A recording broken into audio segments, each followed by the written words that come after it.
نن بزما دلبر پر کوری کبناوی Cutting Ruzi Walghani and the پر تاک د مجلس جوړی کبناوی پدیدان بیا لموړی کبناوی درکبا بزړه توری کبناوی پر دشمن به بلوری کبناوی د دوستانو زړه به سوړي کبناوي د دوستانو زړه به سوړي کبناوي چې زه دلته یار ورې افسوس قسمته یم خپلو بیګانه ته ملامته چې زه دلته یار ورې افسوس قسمته یم خپلو بیگانه ته ملامت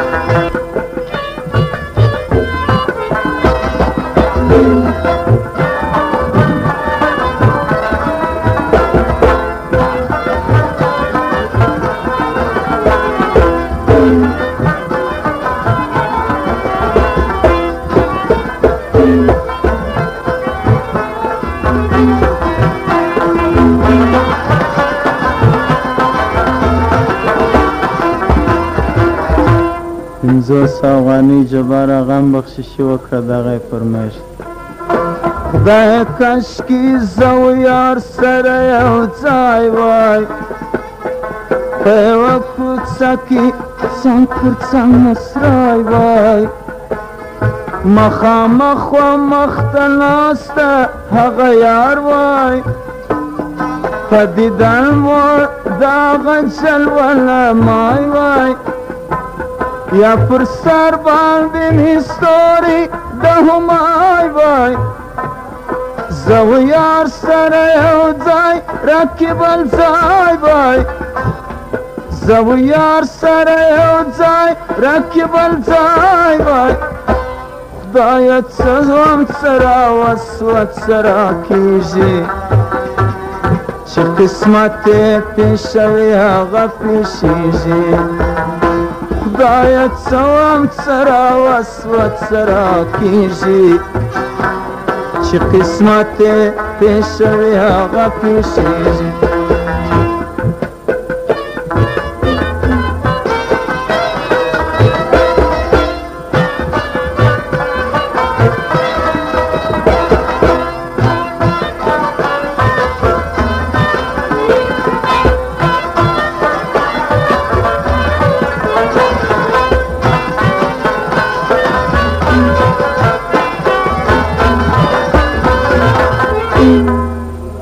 پنځوس افغانۍ وایي جانو برات کاکو بخشي وکړه دغه فرمایش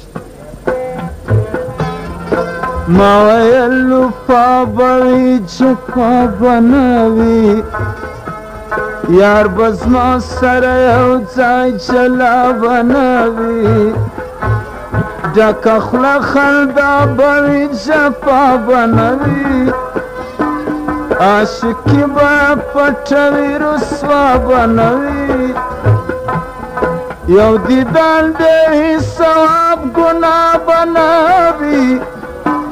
زما ګمان به وي صحیح خطا به نه وي زما ګمان به وي صحیح خطا به نه وي نسته ما رنګ دی کسه پر دنیا څوک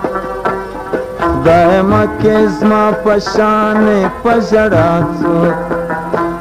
نسته ما رنګ بې کسه پر دنیا څوک دائما کې زما په شان په ژړا څوک